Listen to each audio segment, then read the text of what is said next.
So today we have something that's really cool. Danielle asked me if she got a new fly rod. Was it for Christmas? Yes, From for your Christmas. bro? Yeah. And she said, well, can you help me set it up?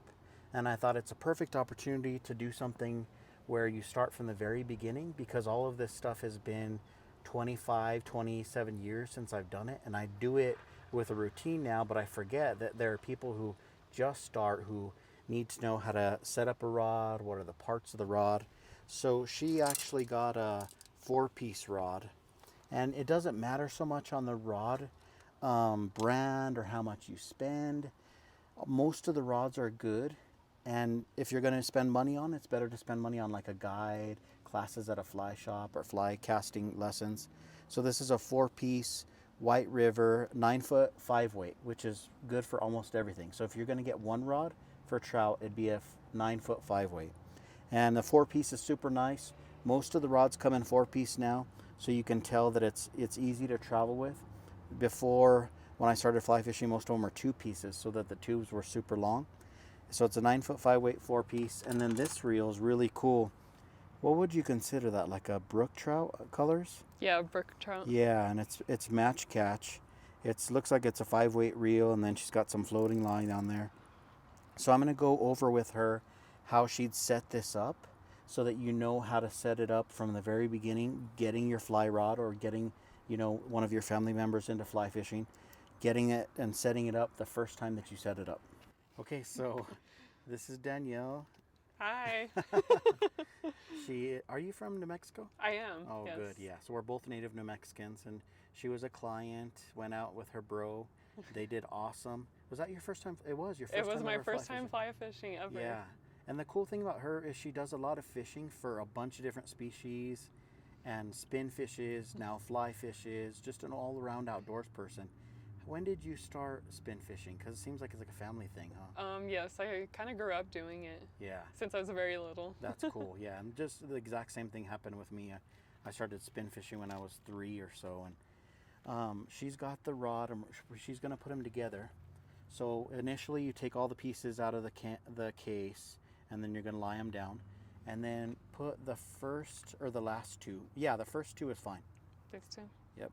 So she's got the thickest part of the rod, and she's putting it together. So she's got the butt section. This is what that's called. This is the butt section where the reel goes, and then this is the section right above it with a stripping guide. And what that is you can see the little ceramic insert. That is to allow the fly line to pass through there. So this is called a stripping guide, and it's bigger than the other ones. So yep, Okay. put those two together, and then you're gonna angle them like you're gonna scope out a rifle. So you're gonna look Okay. down the reel. So turn the rod over the other side. There you go, perfect. Make sure that that stripping guide is in line with your fly reel, Okay. and then pull That's that good. together pretty tight.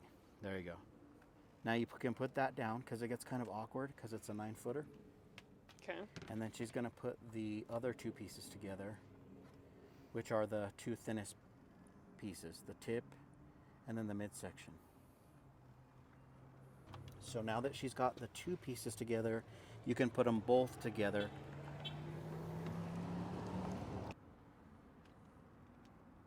So now that she had the 2 pieces together, she's putting them both together. And One line. more time to sight it down. Yep, exactly. And then Okay. you're gonna pull that together pretty tight. Good. And then here's a cool little trick. So you don't want to put the end of your reel in a car, because someone will come along and they'll slam the car door, they'll close this, and then it breaks a rod. So put it on the ground, but instead of putting it on the ground and getting it to where it is going to get scratched, I throw my hat down, and then I put the reel in there. That way the reel won't get scratched when I'm rigging it up. So what you're going to do is Nice. take the leader, which is the clear part of the line, and then pull that all the way out until the green line, which is the fly line, is coming out. Get about 5 feet of the green line out.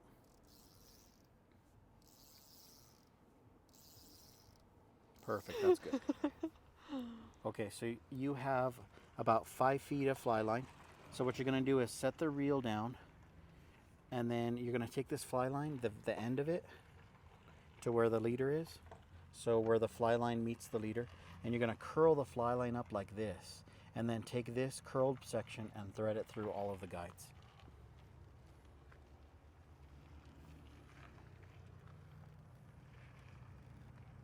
See, and the cool thing about doing it that way is when you thread it through, pull it up this way and then let it go completely. Good. Now let it drop, just like if you accidentally let the line go. You see how it gets stuck there and it doesn't get sucked all the way back through? That's a lot easier. If you did it with the clear line would just get sucked all the way back through and you'd have to start all over again. That's a good tip.